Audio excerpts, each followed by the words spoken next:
26 जानेवारी संविधानाचा दिवस आणि संविधानाचे शिल्पकार यांचं नावच जर भाषणात येत नसेल तर प्रश्नचिन्ह हे उभं राहणारच.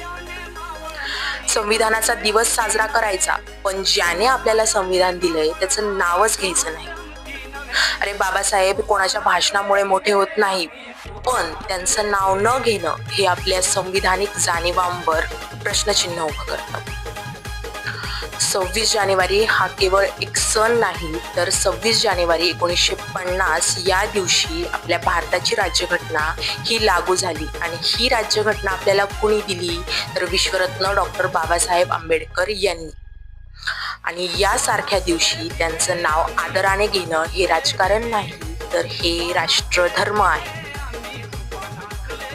जर बाबासाहेब नसते तर भारत हा केवळ नकाशावरच असतो. ना संविधान असतं, ना कुणाला कुठले हक्क असते, ना समानता असती, आणि सामान्य नागरिकाचा आवाज कधीच उठला गेला नसता. मंत्री महोदय गिरीश महाजन म्हणतायत की मी बाबासाहेबांची जयंती साजरी करतो, मी त्यांना मानतो, मी विविध प्रकारचे कार्यक्रम करतो, मी निळा कोट परिधान करतो. पण जर तुम्ही हे सर्व करता आहात, म्हणजे बाबासाहेब हे तुमच्या नसानसांमध्ये भिनलेले आहे, तर इतक्या महत्त्वाच्या दिवशी संविधानाचा दिवस आणि संविधान निर्मात्याचं नावच जर तुम्ही घ्यायचं विसरले, कसं बरं हे विसरले? हा देश कोणाच्या उपकारावर चालत नाही, तर हा देश चालतो तो संविधानावर, आणि संविधान म्हणजेच बाबासाहेब. जय भीम, जय महाराष्ट्र.